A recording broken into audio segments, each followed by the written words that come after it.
7 days 7 সারি 7 different look day 5। আমার এই সিরিজে আমি খুবই সুন্দর মাসলিনের একটা রেড শাড়ি নিয়েছিলাম। পুরো শাড়িতে কারচুপি সিকোয়েন্স এন্ড এমব্রয়ডারি ওয়ার্ক করা আছে। শাড়ি কালারটা এত সুন্দর, একদম ব্লাড রেড কালার ছিল। পুরো ব্লাউজটা জুড়ে একদম গর্জিয়াসলি কাজ করা আছে। আর এই হচ্ছে ব্লাউজের ব্যাক পার্ট। জুয়েলারি হিসেবে আমি নিয়েছি আজকে এই ডায়মন্ড কাটের জুয়েলারিটা। গোল্ড দিয়ে পেয়ার আপ করলো এই শাড়িটা অনেক বেশি সুন্দর লাগতো। ভাবলাম যে ডায়মন্ড কাট দিয়ে পরে ফেলি। অনেকেই জিজ্ঞেস করেছিলেন আমাকে জাপানে কে শাড়ি পরিয়ে দেয়। আমার নিজের শাড়ি আমি সবসময় একাই পরি। মাঝে মাঝে আমার হাজবেন্ড আমাকে একটু হেল্প করে, কিন্তু আমার নিজের শাড়ি আমি নিজে পরতে পছন্দ করি। অনেক বকবক করে ফেলেছি, এখন মেকআপ করা স্টার্ট করি। আমি ফার্স্টে হচ্ছে আমার আইব্রোটা করে নিব। আমার রেগুলার ইউজে যে আইব্রো পমেটটা আমি ইউজ করি সেটা দিয়ে আমি আইব্রোটা করে ফেলেছি। দেন শি গ্ল্যামের একটা কনসিলার নিয়ে আমার আইব্রোটাকে ভালো মতন শার্প করে নিচ্ছি। আপনারা দেখতেই পাচ্ছেন যে কিভাবে আমি করেছি। আইব্রো করার পর আমি এখানে প্রাইমার ইউজ করেছি শি গ্ল্যামের। আর আজকে ফাউন্ডেশন হিসেবে ইউজ করছি শি গ্ল্যামের ফাউন্ডেশন,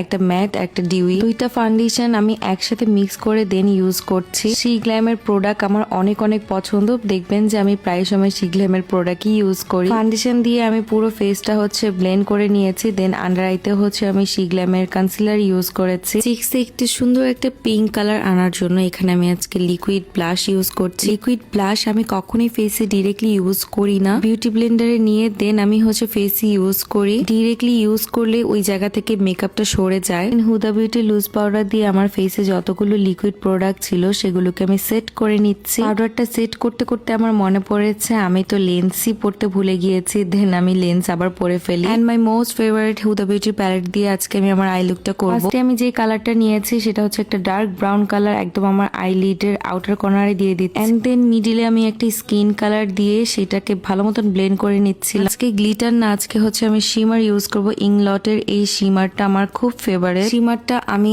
আইসের একদম মিডিল পোর্শনে দিয়ে দিয়েছি আর ভালো মতন ব্লেন্ড করে নিয়েছি। লাইক আমি আইসে হেভি কিছু করতে চাচ্ছিলাম না, তাই একটু সিম্পলের মধ্যেই রেখেছি।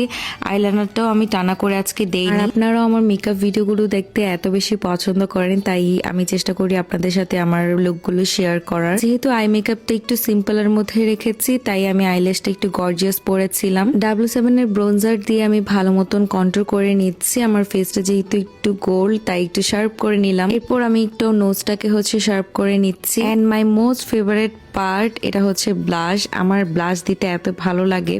আপনাদের কোনটা ফেভারিট পার্ট মেকআপের মধ্যে অবশ্যই কমেন্ট করে জানাবেন। ফার্স্টে ভেবেছিলাম যে রেড কালার দেব, কিন্তু না, পরে ভাবলাম যে নুড কালারই দেই। ইলানি লাভ যে শেডটা আছে সেই শেডটা আজকে দিয়েছি, কিন্তু এই শেডটা আমার লিপসে থাকবে না। এটাকে আমি আরো লাইট করব কনসিলার দিয়ে। মেকআপ যারা রেগুলার করেন তারা তো অবশ্যই এই হ্যাকটা জানেন, যারা জানেন না তাদেরকেও দেখিয়ে দিলাম। এরপর আমি একটা ক্লিয়ার গ্লস ইউজ করেছি। আমি লিপসটাকে একটু গ্লসি রাখতেই পছন্দ করি। এন্ড ছোট্ট একটা টিপ পরে নিলাম। এন্ড লাস্টলি হচ্ছে আমি হাইলাইটার ইউজ করছি। এটা হচ্ছে ওয়েট এন্ড ওয়ার্ল্ড এর হাইলাইটার। শি গ্ল্যামের এই কিউট সেটিং স্প্রেটা আমার ফুল ফেসে দিয়ে নিচ্ছি। এই সেটিং স্প্রেটা অনেক অনেক ভালো। ইউ ক্যান সি যে মেকআপ লুকটা কি সুন্দর হয়েছে। অবশ্যই কমেন্ট করে জানাবেন যে আমার এই মেকআপ লুকটা কেমন লাগছে। এরপর আমি এক এক করে সব জুয়েলারি গুলো পরে নিচ্ছিলাম যেগুলো আজকের জন্য আমি রেডি করেছি। এই জুয়েলারিটা অলরেডি আমি একটা ব্ল্যাক শাড়ির সাথে পেয়ার আপ করেছি, আজকে রেড শাড়ির সাথেও পরে ফেলেছি। এটা ছিল এবারের আমার বার্থডে লুক। অলরেডি কিন্তু আপনারা আমার বার্থডে ব্লগটা দেখে ফেলেছেন। আমার পরা এই বিউটিফুল শাড়িটা আপনারা হচ্ছে দেশি ফ্যাশন বাই রূপা পেজে পেয়ে যাবেন। শাড়িটা অনেক অনেক গর্জিয়াস একটা শাড়ি। আমি তো আমার স্পেশাল ডের জন্য এই শাড়িটা নিয়েছিলাম। এন্ড সরি যে আমি অনেক লেটে আসলে ভিডিওগুলো আপলোড করছি। আজকের ভিডিওটি এখানে শেষ করছি। দেখা হচ্ছে নেক্সট সিরিজে। সে পর্যন্ত সবাই ভালো থাকবেন, সুস্থ থাকবেন। আল্লাহ হাফিজ।